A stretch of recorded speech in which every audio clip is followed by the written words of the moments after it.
오늘은 에베소서 4장의 말씀을 갖고 마음 성화의 주 경기장, 마음 성화의 주 경기장 이런 제목으로 함께 하나님 말씀을 나누도록 하겠습니다.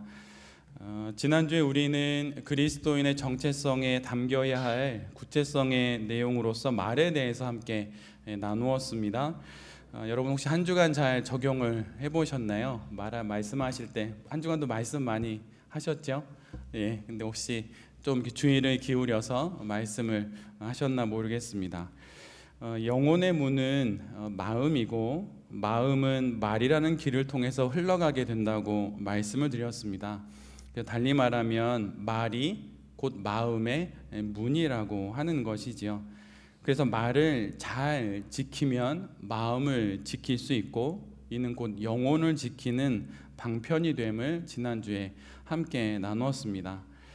내가 뱉은 말이 내 마음이 지나가야 할 그 길이 된다고 하는 것이지요. 그래서 말을 정말 조심히 그렇다고 막 이렇게 너무 경직되게 너무 이렇게 막 그렇게 하라는 것은 아니고 나의 하는 말이 어떤 마음을 담고 있는지 또 어떤 결과를 불러올지 세심히 살펴서 하는 것이 그것이 좋은 마음이라고 하는 것입니다. 여러분 우리가 하나님을 믿는 믿음을 한자로 말하면 신심 이렇게 할 수 있잖아요. 근데 여러분 신심의 다른 말은 조심하는 것이에요.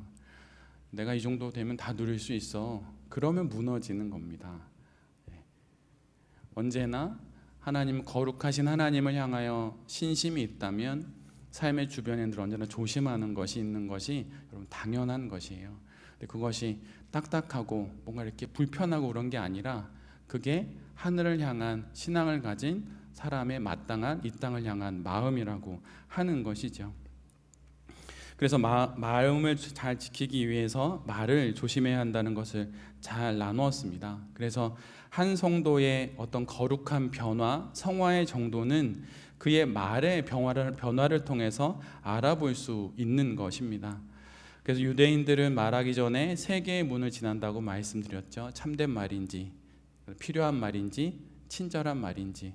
그래서 오늘 본문의 29절의 말씀으로 가지고 들어오면 덕을 세우는 말인지, 그리고 적절한 말인지, 그리고 은혜가 되는 말인지 이 세 가지 질문을 통과한 이후에 말을 할 때 그 말이 가장 은혜로운 말이 될 수 있다고 하는 것입니다. 특별히 여기 부모님들이 계실 텐데 부모님들은 자녀들을 두고 이렇게 문 세 개만 지나가시면 아마 많은 말들이 아주 따뜻하게 잘 전해질 수 있으리라는 생각이 듭니다. 여러분 교회에서 어떤 문제가 벌어지면 여러분 대부분 뭐 때문에 벌어지나요? 말 때문에 벌어집니다. 말이 문제예요. 근데 제가 그것을 쭉 보면서 제 나름 영성에게 썼던 한 문장이 있어요. 그건 이것이에요.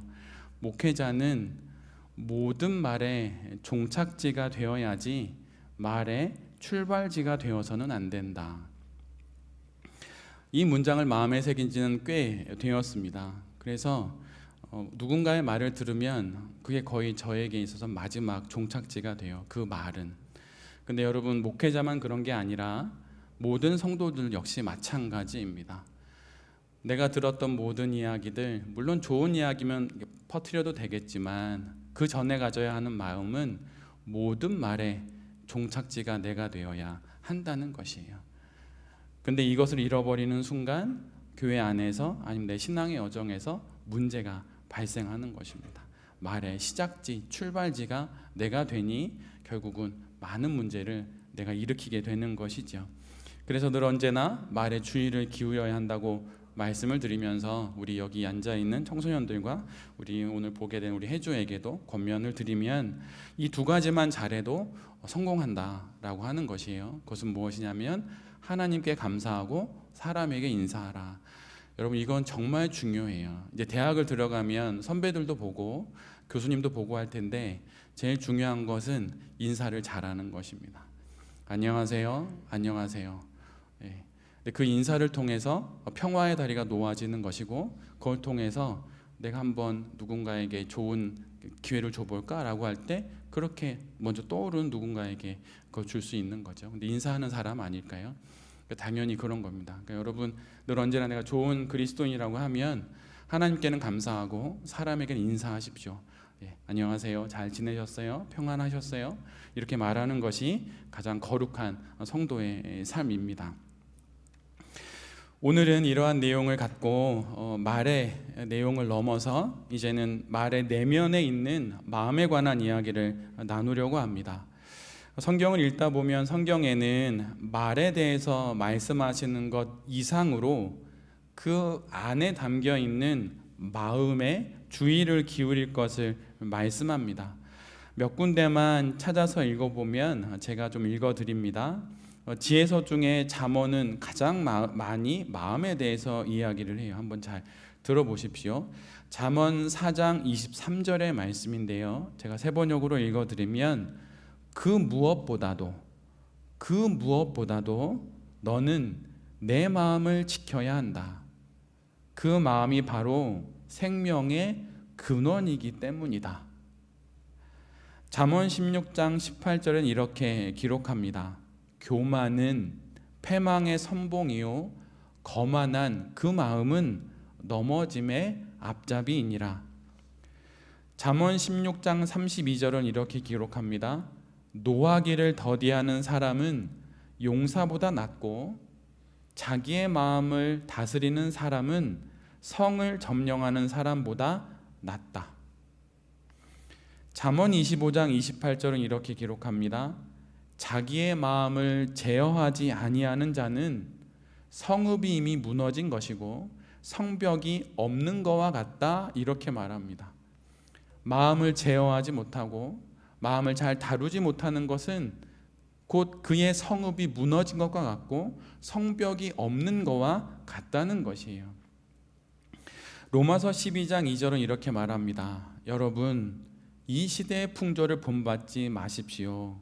그렇게 하지 말고 마음을 새롭게 하여서 변화를 받으십시오. 이렇게 기록하고 있습니다.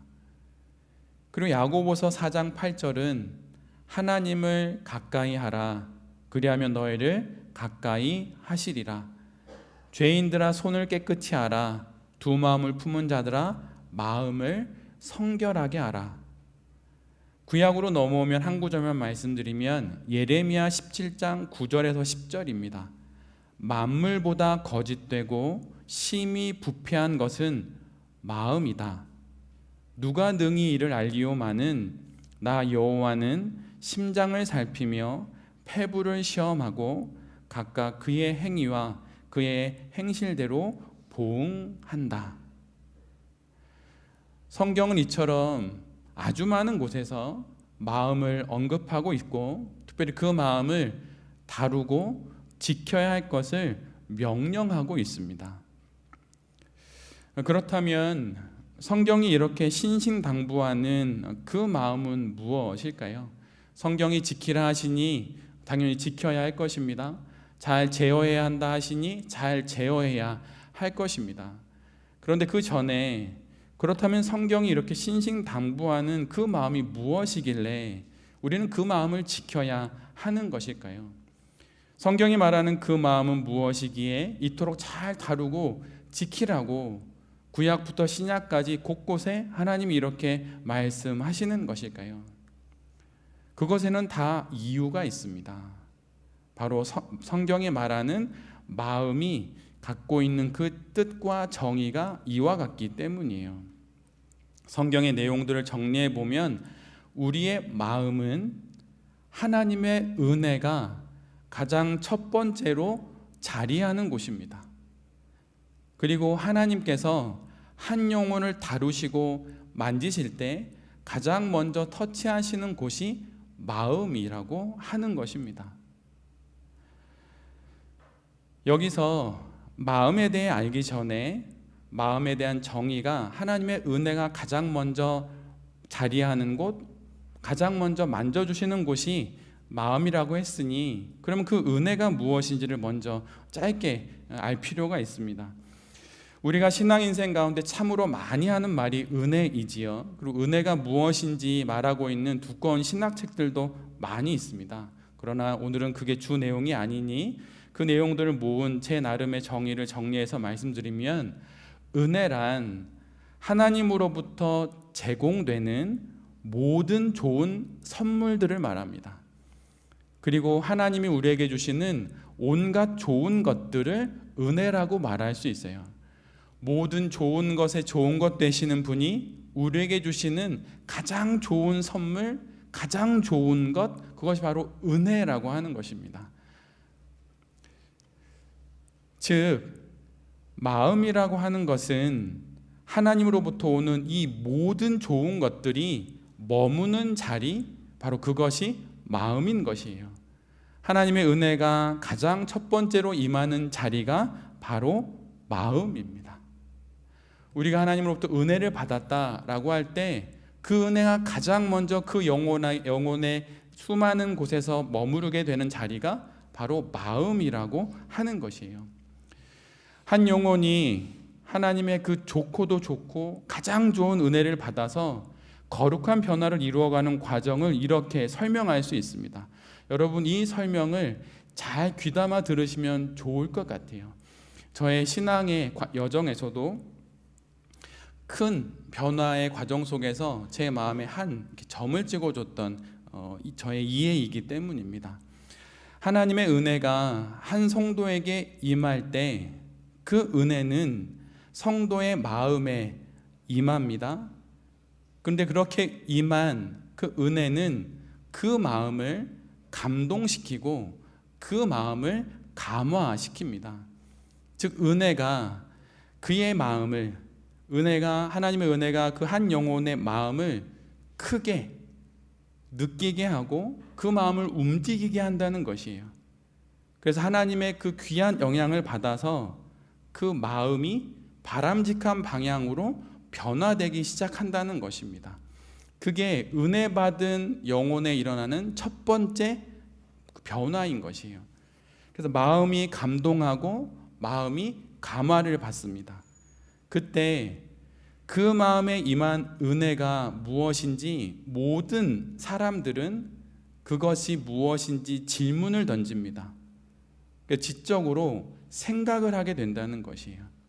이게 무엇이지? 이 은혜는 어디서부터 왔지? 이 은혜가 나에게 어떤 반응을 요구하지? 묻고 질문하면서 깨달아가기 시작합니다. 그래서 은혜가 우리의 마음에 자리하면 마음을 감동감화시켜서 우리가 지적으로 그것을 깨달으려고 하는 지적인 생각들이 일어난다고 하는 것이에요. 그렇게 뜨거워진 마음과 깨닫게 된 지식이 깊어지면 이제 이것을 행동으로 구현하려고 하게 됩니다. 즉, 의지적으로 내가 받은 그 은혜에 반응한다는 것입니다. 그래서 이 행동이 반복될 때 신자 안에서 거룩한 습관을 형성하게 돼요. 그리고 이 습관이 반복이 되면 그것이 곧 그의 정서로 안착하게 되는 것입니다. 하나님의 은혜를 주시면 나의 마음이 뜨거워지고 이 뜨거워진 것이 무엇인지 하나님이 우리에게 주신 그 지성으로 생각하게 되고 뜨거워진 마음과 깨달은 지식을 몸으로 구현하고자 하는 의지가 생겨서 행동을 한다는 것이에요. 근데 그것이 한 번에 그치지 않고 두 번, 세 번 반복되면서 습관이 됩니다. 그리고 거룩한 습관이 누적되면서 결국은 그것이 그 안에 거룩한 정서로 안착하게 된다는 것이에요. 받은 은혜가 그의 정서가 된 것입니다. 마음으로부터 이어져 온 그 은혜가, 우리 예배 가운데 임했던 마음을 뜨겁게 했던 그 은혜가 시간을 지나면서 그 사람의 정서가 된 것이에요. 달리 말하면 그의 분위기가 된 것입니다.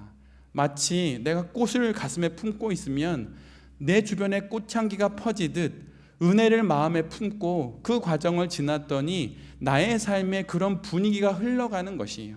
꽃향기처럼 말이죠.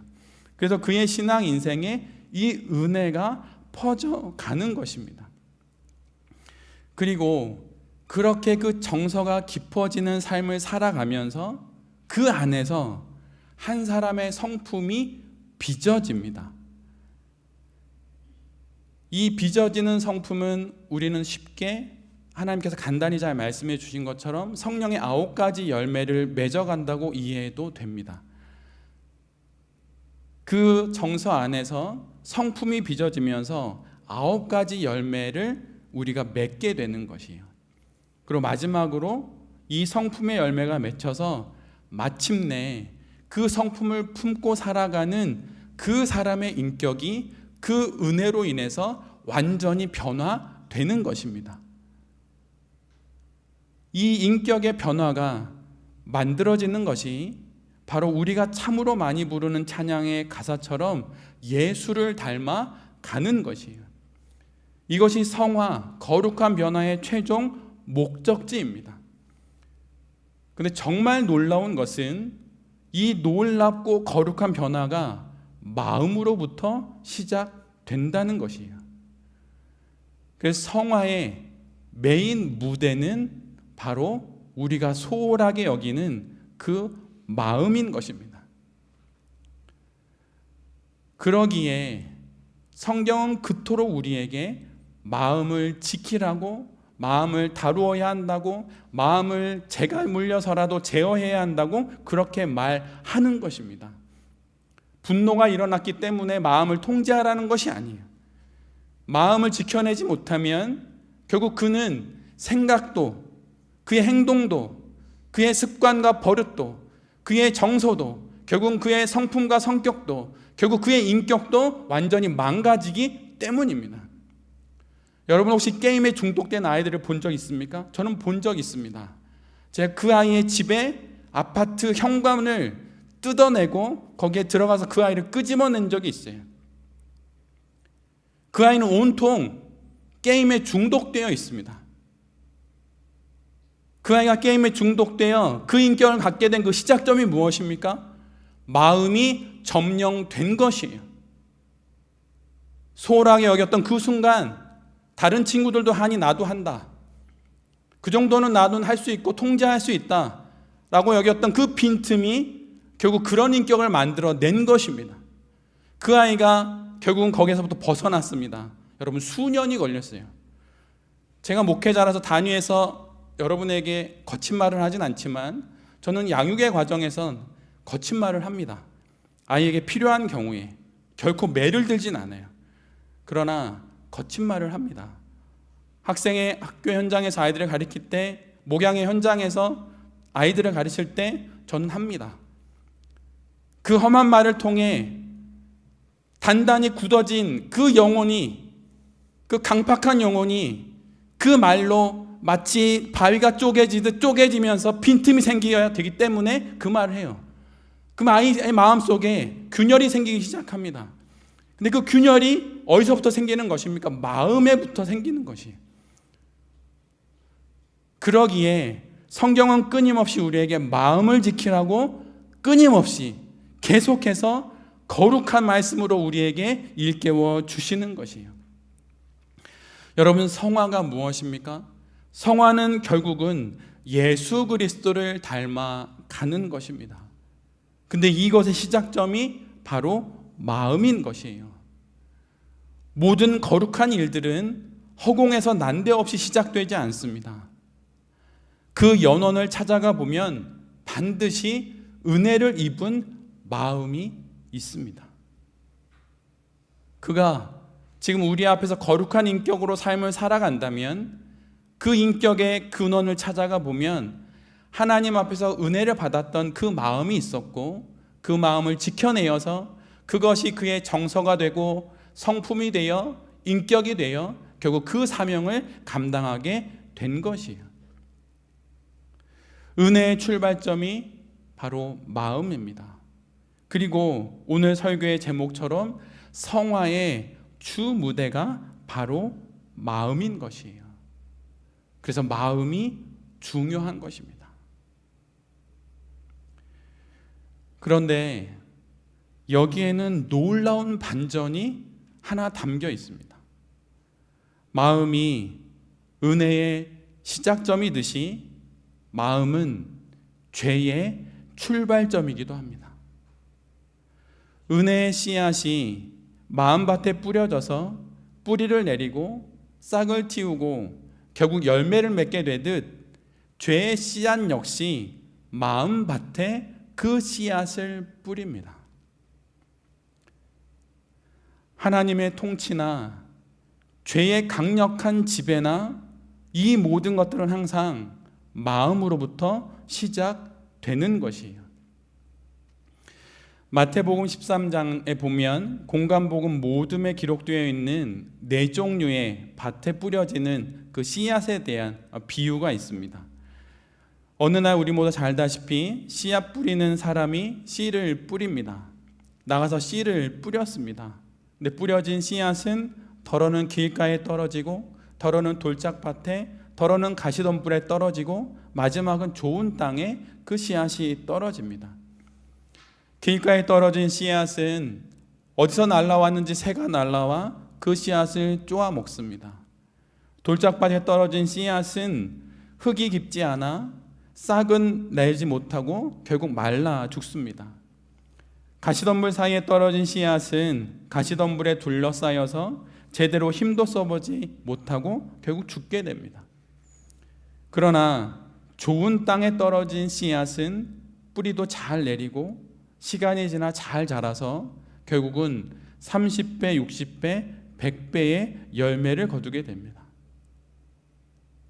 이 비유를 예수님께서 말씀하시는데 아무도 알아듣지를 못합니다. 그러자 제자들이 예수님께 묻게 되고 예수님께서 이 비유를 풀어서 말씀하시는 부분이 있는데 예수님이 그 말씀을 이렇게 시작하십니다. 너희는 이제 씨를 뿌리는 사람의 비유가 무슨 뜻을 지녔는지를 들어라. 누구든지 하늘나라를 두고 하는 말씀을 듣고도 깨닫지 못하면 악한 자가 와서 그 마음에 뿌려진 것을 빼앗아 간다.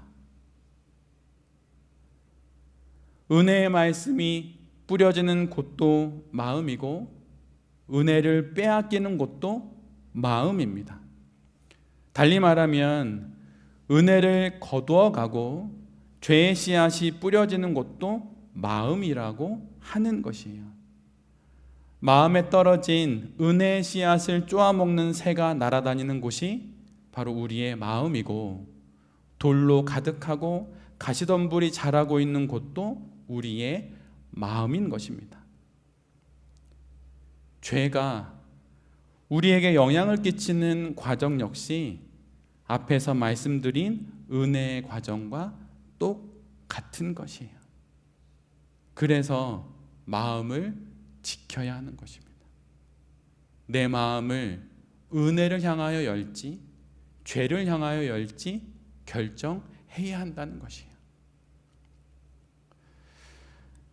여기서 먼저 은혜가 무엇인지 짧게 알아본 것처럼 죄의 의미를 우리 모두도 먼저 좀 알았으면 합니다.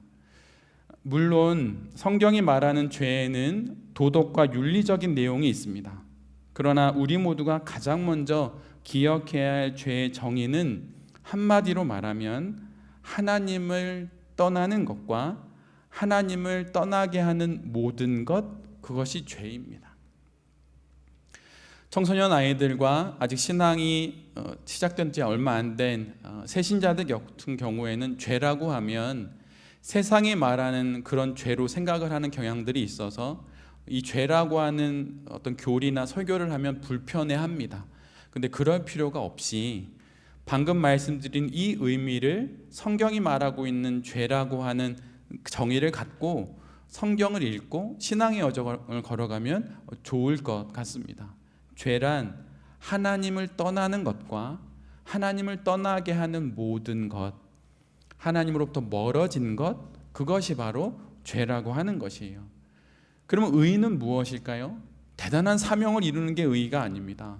이와 반대로 하나님과 함께하는 것, 하나님과 함께하는 그 모든 것, 하나님과 함께할 수 있도록 도와주는 그 모든 것, 그것이 바로 의라고 하는 것이지요. 오늘은 이 정도의 정의로 죄와 은혜를 이해하면 좋을 것 같습니다. 그런데 이런 죄가 가장 먼저 영향을 미치는 곳이 바로 마음이에요. 하나님을 떠나고자 하는 마음, 하나님을 떠나게 하는 유혹이 가장 먼저 그 영향을 끼치는 곳이 바로 마음입니다. 죄의 씨앗이 그 마음에 자리하게 되면 어떻게 될까요? 그 다음 단계로 생각하게 됩니다. 죄라고 하는 씨앗이 우리가 은혜를 마음으로 받는 것처럼 죄가 우리에게 영향을 끼칠 때 우리의 마음에 영향을 끼치면 우리가 그 마음으로 그 죄의 씨앗을 받아들이면 그럼 그 다음 일은 어떻게 되는 것입니까? 그 다음은 생각하는 것이에요. 예를 들면 상상하는 것입니다. 마음에 떨어진 그 죄의 씨앗이 싹을 틔웠을 때 기분은 어떨까? 그것을 가져보면 어떤 마음일까? 상상하는 것 자체가 죄는 결코 아닙니다. 그건 거룩한 것이에요, 사실은. 그러나 그 내용과 결과가 죄를 향하고 있기 때문에 지금의 이 상상은 문제인 것이죠. 그런데 그 생각이 반복되면 무뎌진 감각이 되어서 결국은 작게 또는 대범하게 또는 어쩔 수 없다고 말하는 그 우연을 가장하여서 이를 행동으로 옮기게 됩니다. 이렇게 행동으로 옮겨진 죄는 그 초기의 달콤함에 붙잡혀서 결국은 그것을 반복하게 되어서 그것이 습관이 되고 그 습관이 누적되어 결국 그의 정서가 됩니다. 그리고 그 정서가 반복되어서 결국 그의 영혼에 고착되어 그의 인격이 되는 것이에요. 저는 목회자이지만 조금은 특별한 자리에서 목회의 여정을 걸어가기 때문에 다양한 분들을 다양한 경로로 뜻하지 않게 만나게 됩니다. 그런데 그분들 중에 어려운 상황을 맞게 된 분들의 이야기를 처음부터 들어보면 늘 언제나 이 과정을 거쳐서 지금의 수렁과 그 어려운 상황에 놓여지게 되는 것을 늘 발견합니다.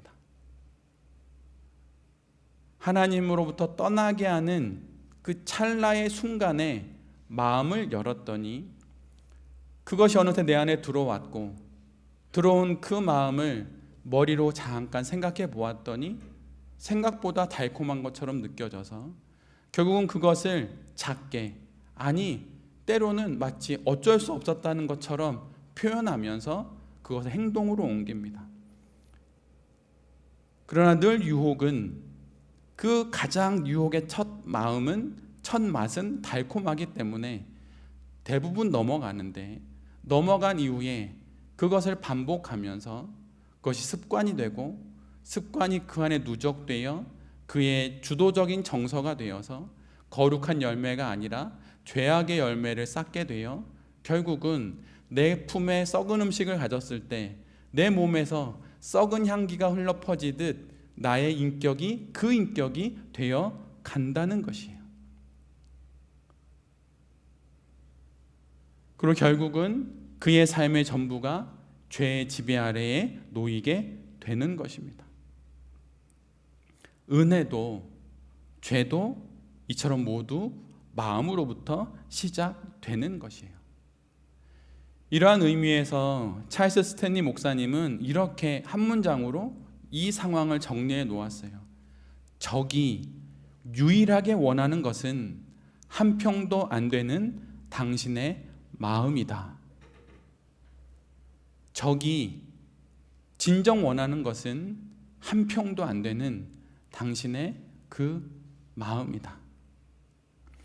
사탄이 하나님이 창조하신 그 아름다운 세계를 무너뜨릴 때 그는 에덴 동산 전체와 전쟁을 선포하지 않았습니다. 하나님이 만드신 푸른 하늘과 저 아름다운 산과 그 계곡과 그 땅과 하늘에 나는 저 아름다운 새와 땅의 짐승들과 바다의 그 아름다운 물고기들을 해하지 않았습니다. 결코 그렇게 하지 않았어요. 사탄은 아담과 하와 그들의 한 평도 안 되는 그 마음을 공격했습니다. 그리고 결국 그것을 통하여서 하나님의 나라의 균열을 만들어내었어요.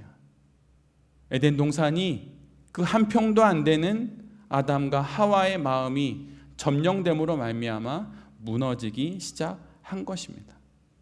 여러분 지금도 이와 같습니다. 결국 마음이에요.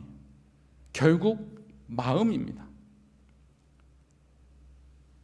유혹으로, 때로는 두려움으로, 때로는 불안과 걱정으로, 때로는 지나버린 일에 대한 후회와 근심으로, 죄책감과 탐욕으로, 분노와 교만으로, 아니면 나태와 게으름으로, 실증과 권태로 온갖 죄악의 불화사들이 향하고 있는 곳은 다름 아닌 우리들의 마음인 것이에요. 우리의 마음속에 우리를 활활 타오르는 그 죄악된 세상에서 마음껏 놀아보라고 유혹하는 유혹도 있지만 우리를 옴짝달싹 못하게 하는 불안과 우울도 있습니다. 몸에 배인 습관과 원가정에서 겪었던 그 몸에 배인 이미 장성한 어른이 되었지만 벗어나지 못하는 그 양육의 과정 속에서 겪었던 경험과 모든 것들이 누적되어 그 자리에 그냥 머물고 있는 나태와 영적인 실증이 있을 수도 있어요. 권태로움이 우리를 끊임없이 우리를 공격합니다. 그 모든 것이 일어나는 곳이 어디입니까? 여러분, 마음이에요. 사실 많은 그리스도인들을 만나면 경험하게 되는 건 아주 크고 신문에 나올 만한, 신문지상에 기록될 만한 죄를 짓는 분들은 거의 없습니다. 늘 언제나 유혹, 아니 더 많은 경우에는 우울과 불안, 근심과 걱정, 이러지도 저러지도 못하는, 차지도 뜨겁지도 않은 그런 상황에 옴짝달싹 못해서 어제와 같은 오늘을 살고 오늘과 같은 내일을 살아 그저 그렇게 세월을 낭비하고 허송세월을 보내는 이들을 볼 때가 훨씬 더 많습니다. 그 많은 나태와 권태와 그 교만과 어쩌지도 못하고 어떤 선택도 하지 않는 그 모든 일들이 어디서 일어나는 것입니까? 바로 우리의 마음에서 일어나는 것이에요. 마음이 이와 같은 곳입니다. 마음이 바로 이런 것이에요. 그래서 성경 우리로 하여금 성도는 마음을 지켜야 한다고, 다루어야 한다고, 돌봐야 한다고, 혼신의 힘을 기울여서 마음을 지켜야 한다고 그렇게 말하는 것입니다. 여러분, 우리가 우리의 신앙과 믿음을 지킨다는 의미가 무엇입니까? 마음을 지킨다는 것이에요. 달리 말하면 은혜 받은 그 마음을 지키는 것입니다. 은혜 받은 마음을 지키는 것이 결국 신앙을 지키는 것이에요. 믿음의 부모가 자녀에게 해줄 수 있는 것이 무엇입니까? 좋은 학벌 아닙니다. 나보다 좀 더 나은 상황에서 시작할 수 있는 경제적인 조건 아닙니다. 부모가 자녀에게 줄 수 있는 최고의 선물은 마음을 지키는 것이 너의 온 인생과 영혼을 지키는 것이라고 말해줄 수 있는, 그 말을 할 수 있는 부모가 되는 것, 그것이 바로 부모가 줄 수 있는 최고의 선물인 것이에요. 그 말을 누가 해줄 수 있습니까? 자신의 마음을 그렇게 지켜본 부모가 해줄 수 있는 것이에요.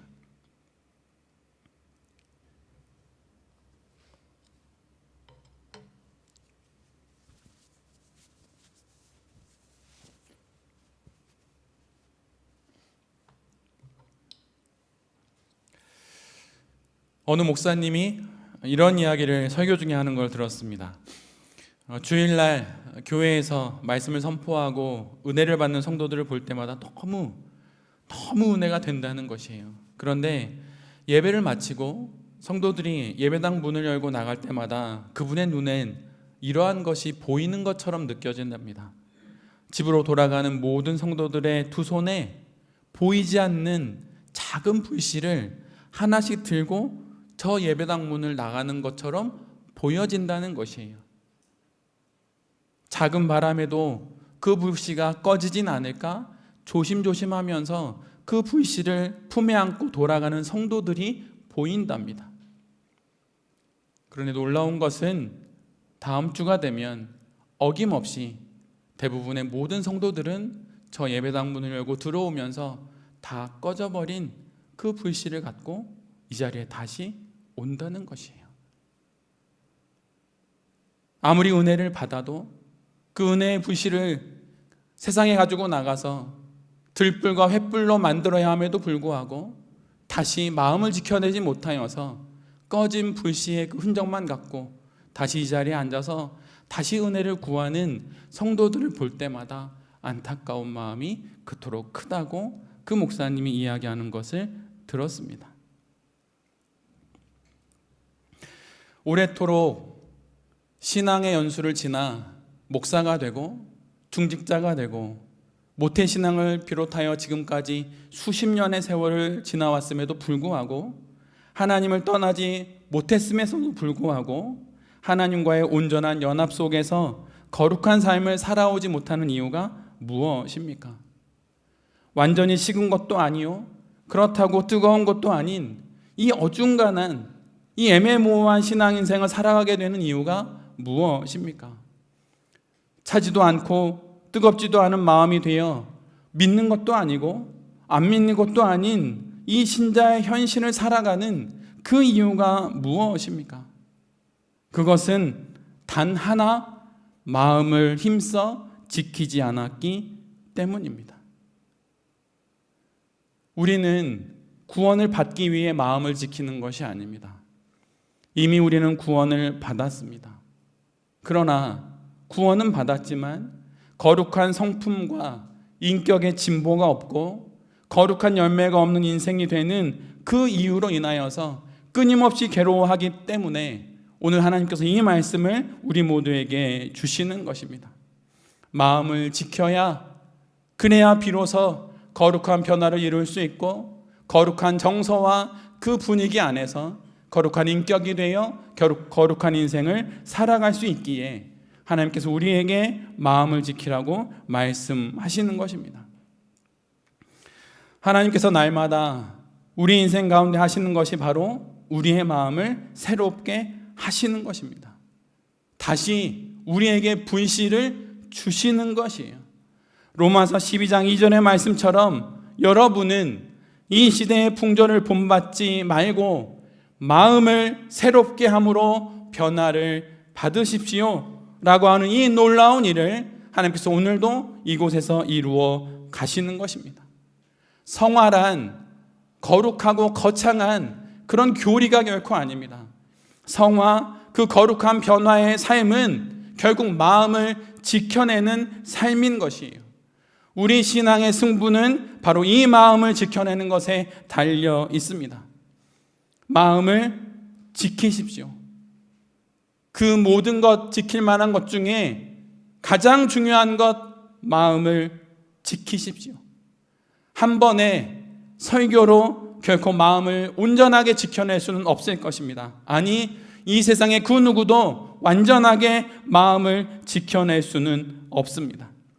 그러나 완벽하진 않지만 우리가 돌베개 교회에서 최근에 가장 많이 말하는 것처럼 완벽하진 않지만 끝마치기 위해서, 완료하기 위해서 애쓰는 그 신앙으로 제대로 하지는 못하지만 제때라도 하기 위해서 애쓰는 그러한 마음으로라도 살아간다면 결국은 마음을 지키지도 않으려고 하는 그 인생과는 현저한 차이를 나타내는 거룩한 인생이 될 것입니다. 은혜의 씨앗이 뿌려진 그 마음을 여러분 방치하지 마십시오. 결코 그곳으로는 거룩한 삶을 살아갈 수 없습니다. 그리고 거룩한 무리 안에 함께 속해 있을 때 여러분 속히 자리에서 일어나 거룩한 그 걸음을 내디디십시오. 여러분에게 거룩한 공동체가 영원히 허락되는 것은 아닙니다. 가장 좋은 것은 그것이 가장 좋은 것임을 아는 사람에게 늘 언제나 돌아가기 마련이에요. 거룩한 공동체에, 좋은 공동체에 속해 있으면 여러분 속히 그 자리에서 일어나 여러분의 걸음을 내디디십시오.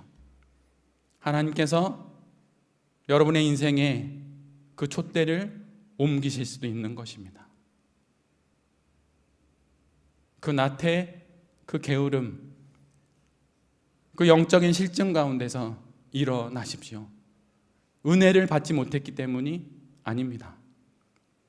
하나님이 은혜를 주시지만, 은혜의 담비를 한없이 내려주시지만 마치 그릇을 뒤집어 놓듯 마음을 지키지 않는 삶을 살아가기에 여전히 은혜가 부족하다고 말하는 것입니다. 이 은혜가 충분하다 말했던 믿음의 선인의 그 고백이 바로 우리의 지금의 고백이 되어야 하는 것입니다. 그러니 지금 여기서 자리에서 일어나 오늘부터 지금부터 마음을 지키십시오. 그 마음에 뿌려진 씨앗이 뿌리를 내리고 싹을 틔워 가지를 뻗고 열매를 내게 될 때 여러분이 상상하지도 못했던 그 아름다운 인생이 바로 나의 인생이라고 말하는 고백을 분명 하게 될 것입니다. 더 이상 과거에 붙잡히지 말고 다가오지 않은 미래에 불안해하지 말며 나태와 게으름과 영적인 실증에서 일어나서 하나님을 향해 다시 한번 믿음의 경주를 해나가는